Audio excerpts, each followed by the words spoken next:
A violência é o primeiro, o último e, às vezes, o único argumento dos maus, dos fanáticos e dos ignorantes.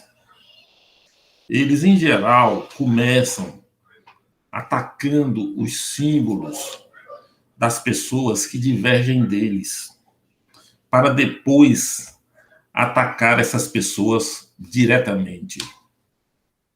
Este vídeo é para mostrar o que eu penso dessas ameaças. Eu sou o professor Eduardo Simões e este é o nosso canal. Bem, como todo cidadão civilizado, eu fiquei muito estarrecido quando soube do atentado terrorista contra o monumento do Borba Gato, aqui nos subúrbios de São Paulo. Eu digo atentado porque aquilo foi de uma violência inominável, um ataque direto ao patrimônio, não só o patrimônio, mas o símbolo de uma identidade. Há uma identidade que nós temos, todo mundo tem o direito de ter a sua identidade, a sua identidade respeitada. E esse personagem lá representado também faz parte da nossa identidade. Agora, pior ainda foi ver uma jornalista, analista e ativista da Globo News, transtornada, visivelmente transtornada, defender este ato de terrorismo, alegando que Borba Gato, afinal, era um criminoso, um assassino, melhor dizendo, esse foi o termo usado por ela, e um escravocrata. Bom, a impressão que me passa é que essa senhora se formou em jornalismo cabulando as aulas de história. Bom, pelo seguinte, é verdade que Borba Gato esteve envolvido no assassinato de um agente do rei de Portugal aqui em São Paulo, no ano de 1682. O episódio aconteceu no dia 28 de agosto de 1682, quando, após uma discussão muito grande entre Borba Gato e esse cidadão que veio aqui a serviço do rei, o senhor Rodrigo de Castelblanco, um dos companheiros de Borba Gato atirou em Castelblanco, matando-o. Por conta disso, e pelo vasto alcance, da justiça real daquela época, que ia muitas vezes nos familiares até dos criminosos, ou possíveis criminosos, Borba Gato achou por bem fugir e passou 18 anos fugido. 16 anos fugido. Em 15 de outubro de 1698, portanto, há mais de 300 anos atrás, o rei de Portugal perdoou deste crime. Portanto, a senhora jornalista está pelo menos 300 anos atrasada. E também tem uma coisa, como já disse a vocês, o Borba Gato não esteve diretamente envolvido no crime, ele estava no contexto do crime e pode até, pelo bate-boca ali, ter ajudado a assanhar o espírito de agressividade do seu companheiro, o senhor Martinho Dias, aparentemente, que teria desferido o tiro e morto o senhor Castelblanco, que não era, assim como o Borba Gato, também não era uma pessoa fácil. Se Borba Gato era muito apegado às suas descobertas e, de uma certa forma, parece que pecava pelo não pagamento, pela fuga dos impostos, o senhor Rodrigo Castelblanco deu também provas de que era um enrolão, alguém que estava tentando se passar por algo que não era para fazer fortuna aqui no Brasil, baseado apenas numa coisa que nós conhecemos muito, num vício que nós conhecemos muito, Eu sou amigo do rei, eu sou amigo dos homens, então não se oponha a mim porque eu tenho amigos fortes, eu tenho as costas largas. Esse parece também ser a característica de Dom Rodrigo, pelo que a gente sabe dos documentos, porque a história é feita com documentos, não com fantasia. Uma outra coisa também é ela chamar o Borba Gato de escravocrata. Meu amigo e minha amiga, você chamar o homem do século XVII de escravocrata é a mesma coisa de você condenar alguém hoje por usar celular, né? Ora, todo mundo naquele tempo praticava a escravidão, de uma forma ou de outra. Ou comprava e vendia seres humanos, ou obrigava o trabalho as pessoas a trabalho compulsórios, até trabalho que eles não queriam, abusava dessas pessoas, às vezes, publicamente, essas pessoas eram discriminadas, etc, etc. Isso existia em todos os continentes, inclusive no africano, né? Então, logo, isso, por este ângulo, essa colocação da jornalista é completamente inócuo, inútil. Depois, outra coisa, se para nós hoje, como eu digo, para nós hoje a escravidão é um horror, com toda razão, naquele tempo era algo natural para eles. Ou seja, nós não podemos, sob pena de anularmos em nós a essência da história, querer julgar um homem do século XVII com os mesmos valores do século XXI. Se no século XXI isso é inaceitável, no século XVII era aceitável. Esse homem do século XVII tem que ser analisado de acordo com os padrões do século anterior, e não dos séculos à frente, porque ele não tinha como saber como o mundo seria. Ele não tinha, nos anos 1600, como saber que 300 anos à frente a escravidão seria uma coisa horrorosa, inaceitável. Da mesma forma como nós não sabemos como será o mundo daqui a 300 anos, inclusive se ainda terá mundo. Pois bem, então, essa declaração da jornalista, no enfoque, na forma como foi feito, também é uma negação da própria história, é uma distorção completa do conceito de história, que é a evolução. As pessoas evoluem com o tempo, logo o Borba Gato não pode ser culpado de ser a favor da escravidão, se é que ele realmente foi, porque era a coisa normal do seu tempo, era a forma normal de trabalho, o dominante de trabalho de uma forma ou de outra, em maior ou menor intensidade. Todos a praticavam, em todos os continentes. E quem se opunha ficava calado porque temia represália, temia parecer muito diferente. Bem, e mais uma coisa. Borba Gato, ele fez parte das bandeiras de prospecção de ouro, de busca de metais preciosos pelos sertões do Brasil. Ele não fez parte, não há nenhum documento mostrando que ele tenha feito um dia parte das expedições de apresamento de índios para vender como escravos nos engenhos da região. Então, ele acusá-lo de escravocrata é também uma ignorância da história, porque coloca o Borba Gato numa época anterior da qual ele não participou, uma época anterior do bandeirismo que ele não participou. E na hora que os bandeirantes viram que podiam conseguir coisa muito melhor com ouro, imediatamente largaram aquela história de ficar atrás de índio para escravizar todo mundo, porque o que eles queriam era sobreviver, como eles diziam. Nós queremos um remédio para a nossa pobreza.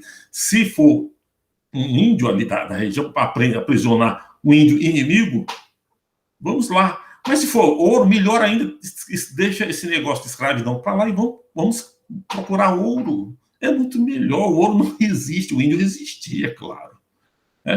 E tem uma coisa também, porque você pode colocar também o seguinte, mas os bandeirantes foram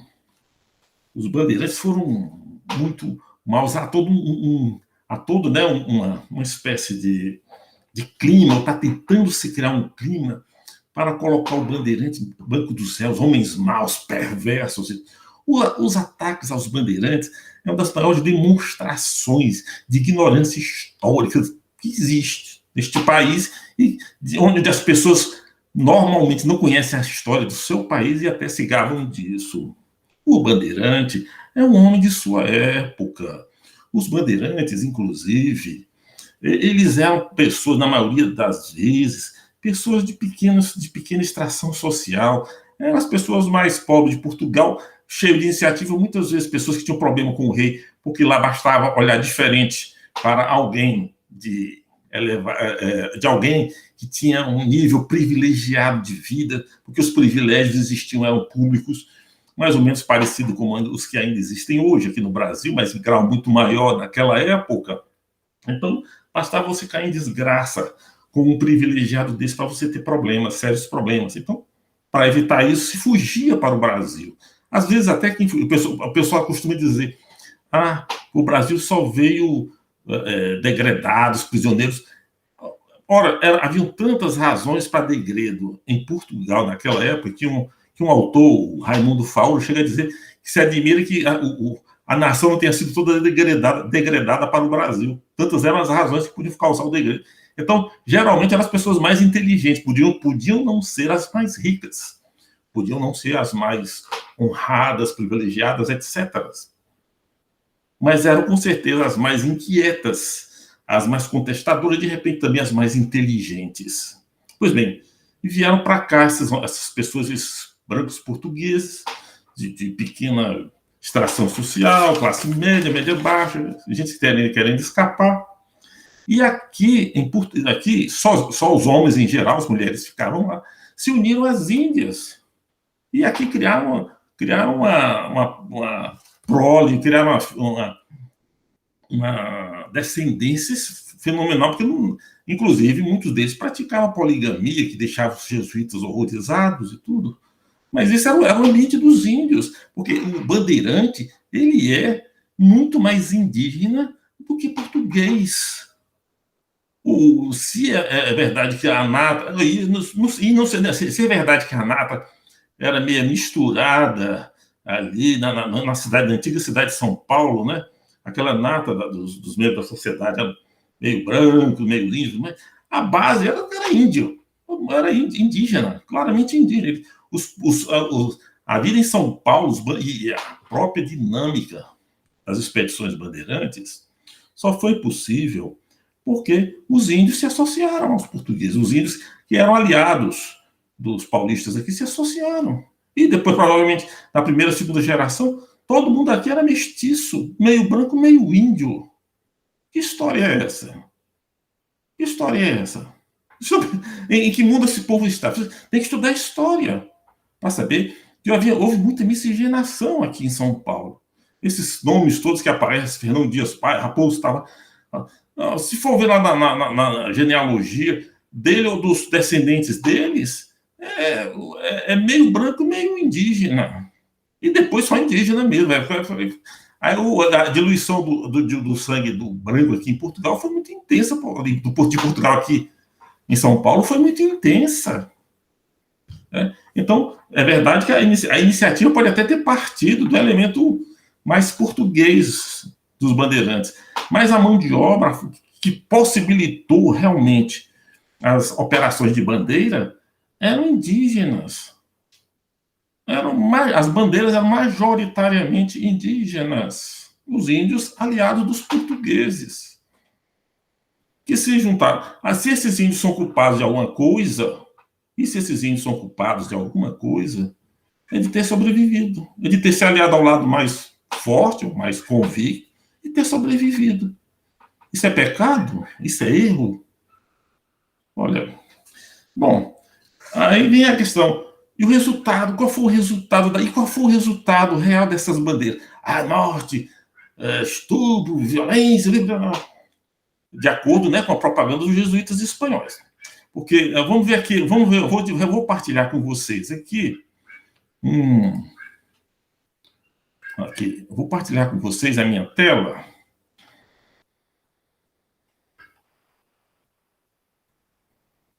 Para mostrar uma coisa impressionante. Este é o mapa do Brasil.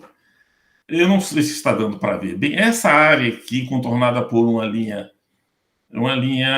laranja, assim, aqui, começando aqui por território da atual Rondônia, passando por Mato Grosso, aqui, subindo aqui por Goiás, Maranhão, margeando aqui a Bahia, aqui embaixo, a Bahia vindo para cá, o sul da Bahia, margeando também o Espírito Santo, toda essa área aqui dentro, cheia desses nomezinhos vermelhos, dessas coisinhas vermelhas que são na verdade, Aqui. São nomes de bandeirantes. Isso aqui é a área atual, a área que foi prospectada, que foi atingida por expedições comandadas por esses homens, cujos nomes estão aqui em letrinhas vermelhas. Isso aqui tudo é área de bandeiristas. Toda essa área foi conquistada para o Brasil pelos bandeirantes. E se não fossem os bandeirantes, seriam os espanhóis. Os espanhóis teriam tomado conta dessa região e estaria hoje fazendo parte dos nossos países vizinhos, colhendo a riqueza maravilhosa que hoje nós brasileiros colhemos aí. Então, a região, pensem bem, a região centro-oeste todinha, mais uma parte da região norte, quase toda a região sudeste e toda a região sul.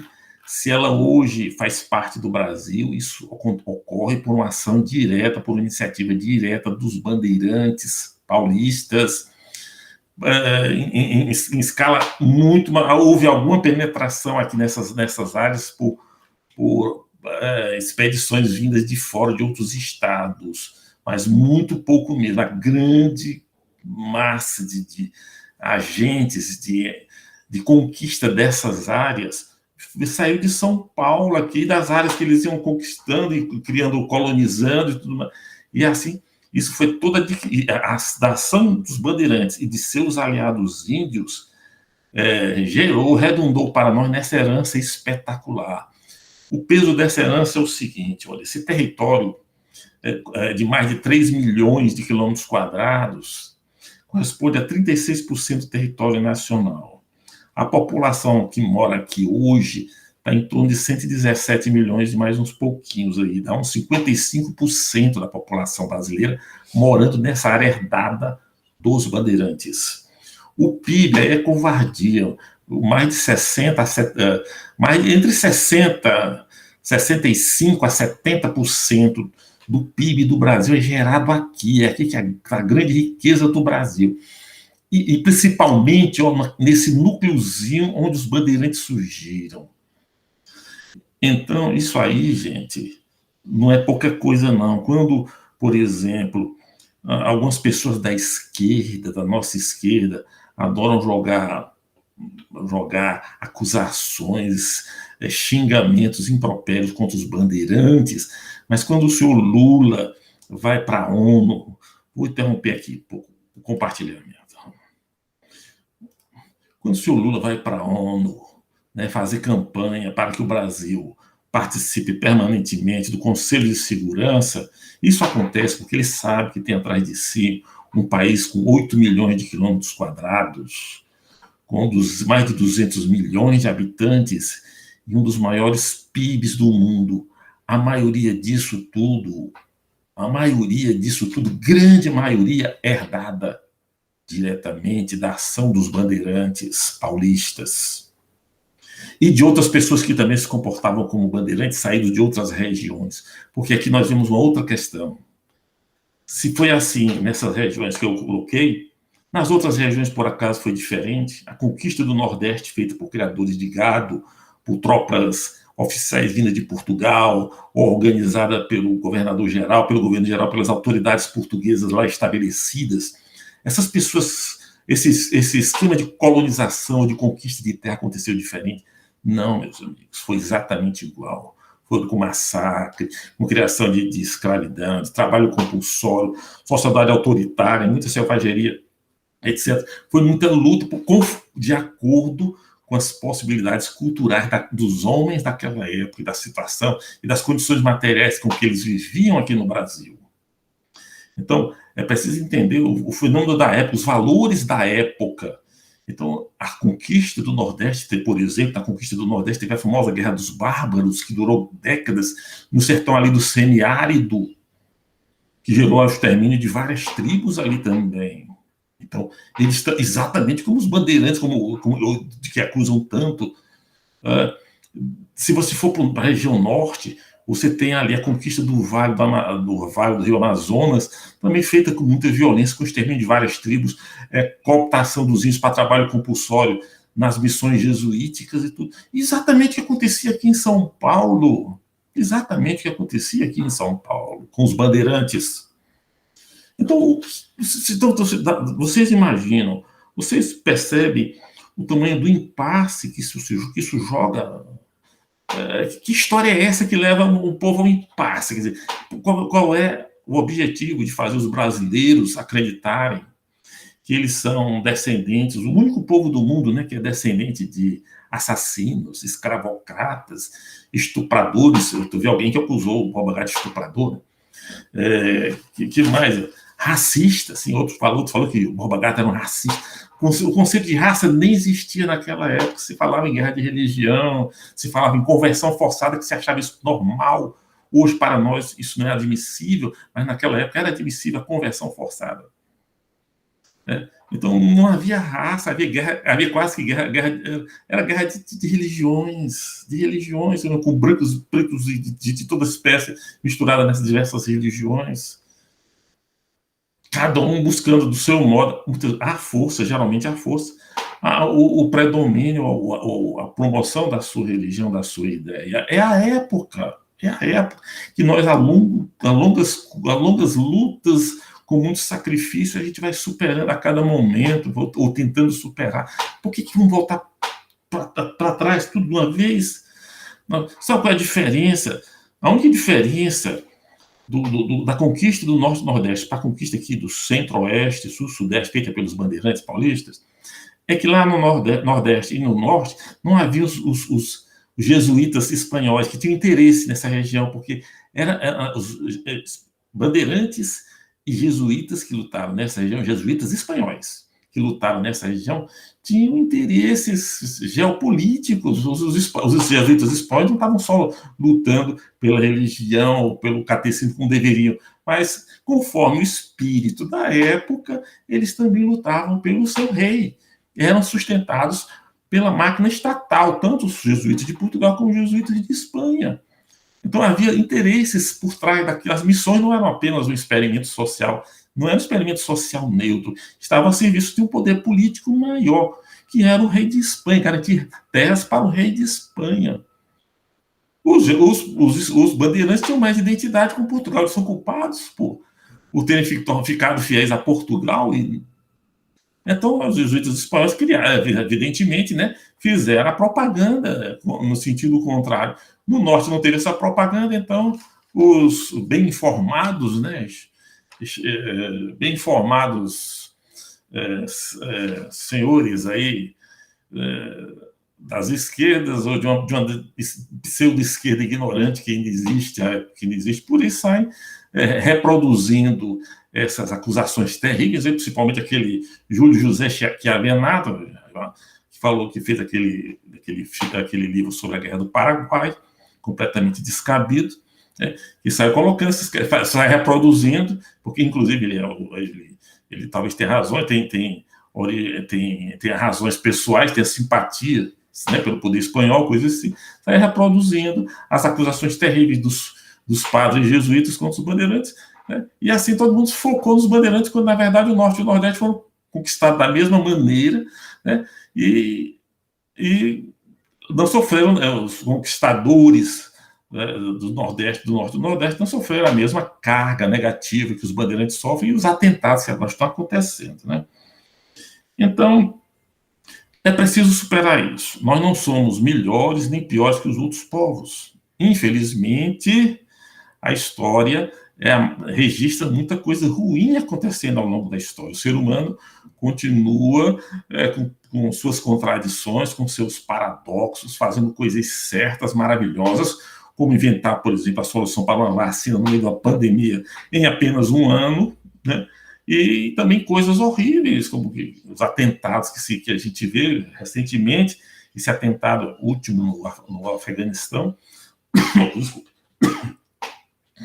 Mas é preciso ter bom senso para não ser levado para um beco sem saída como é esse comportamento de queimar essa estátua do Borba Gato e as acusações que se levantam contra os bandeirantes, porque, vejam bem, se você acredita nisso realmente, então você é 2 vezes pior que os bandeirantes, sabia? Porque essas pessoas que acusam os bandeirantes, Eles são mais ou menos o seguinte: são pessoas que recebem uma mercadoria roubada, são receptadores de mercadoria roubada, só que para não ter que pagar mercadoria, resolve denunciar a pessoa que ofereceu o produto roubado à polícia. Recebeu o produto para pagar depois, né? O produto roubado para pagar depois, se comprometem em pagar, mas a gente chama a polícia e denuncia o cara é preso, o ladrão é preso, mas ele fica com a mercadoria em casa fazendo fortuna com aquilo que ele recebeu de forma ilícita, porque se o Brasil é o que é hoje, nós somos o que somos hoje, e somos uma potência, e somos um país com grande potencial, com capacidade enorme de crescimento, não for esse tipo de coisa nos contaminando, esse complexo de inferioridade, esse complexo de culpa fabricado, que pode ter até uma explicação na nossa formação católica ibérica, é um tipo de catolicismo mais penitencial. Nós não podemos nos apegar a isso, porque os descendentes dos índios estão aí. Se quer fazer justiça, é para fazer justiça. Queimar a estátua do Borba Gato e não devolver as terras, os ouros que o Borba Gato pegou ilegitimamente dos índios, ou de quem mais foi lá no passado, aos herdeiros dos índios hoje, isso é ser pior ainda que o Borba Gato. E o que a gente vai fazer se a gente entregar todas essas terras, ouro e riqueza para os índios? E a gente vai para onde? Os não índios. Os índios não tem como, não vão administrar um país. Eles não têm uma sociedade ou não têm uma cultura que lhes permita administrar esse país, essas regiões todas.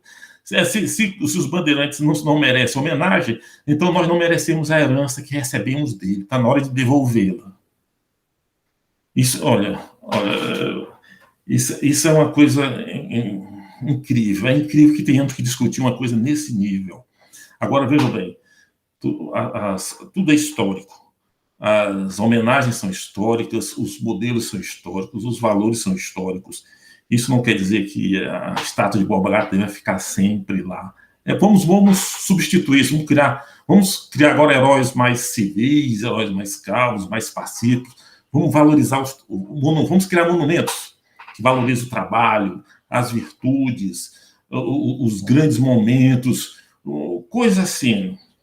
Tá certo, vamos mudar. Então vamos fazer um abaixo-assinado, vamos discutir essa questão, e aí a gente vamos fazer uma praça diferente aqui. Vamos fazer uma praça em homenagem a outra pessoa, em homenagem, como eu falei, a um vício, ou a uma virtude republicana, a uma virtude da democracia, uma coisa assim, ou outra pessoa, um professor, um cientista, alguém que fez uma coisa assim, desse tipo para a humanidade também.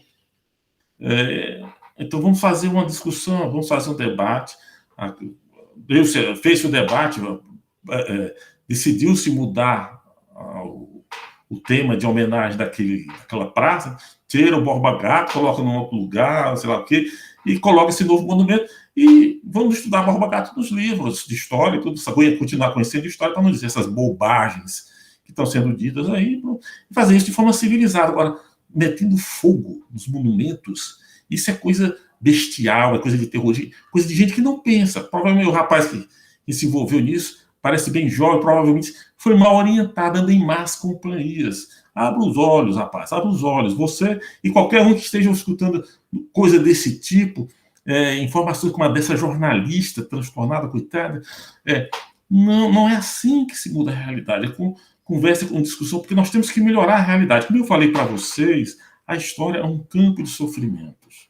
As pessoas sofreram muito para que o mundo chegasse ao nível que chegou hoje, com coisas boas e coisas ruins. Isso faz parte da história da humanidade. Isso sempre foi assim. Pode melhorar? Talvez pode. Talvez possa sim. Vamos tentar. Agora, vamos tentar usando de forma positiva. Se está bem, se está pacífico, vamos fazer melhor e mais pacífico. E não acreditar em coisa do tipo, vamos exterminar uma determinada classe social, que depois vem a paz, o sossego e a harmonia. Mate seu inimigo, que depois você ficará em paz consigo mesmo. Isso é uma barbaridade. Isso não existe, gente. Vamos destruir o que os antigos fizeram completamente, que depois constrói alguma coisa aí do nada, nas nuvens, sei lá, um castelo, sei lá, nas nuvens. Nós temos que partir de onde nós já viemos. Nós podemos fazer melhor do que o passado. Agora, o que nós não podemos é, através da violência, retornar a um passado mais violento. A humanidade caminha devagar, com avanços e recuos a cada momento. Não é pela violência, não é pela ameaça, não é pela agressão que se vai mudar o mundo para melhor. Isso não existe, isso é uma mentira. Que grupos organizados, muito bem organizados, falam, repetem, para ver se isso se torna um dia uma realidade. Não caia nessa, meu amigo. Muito obrigado e até outra vez.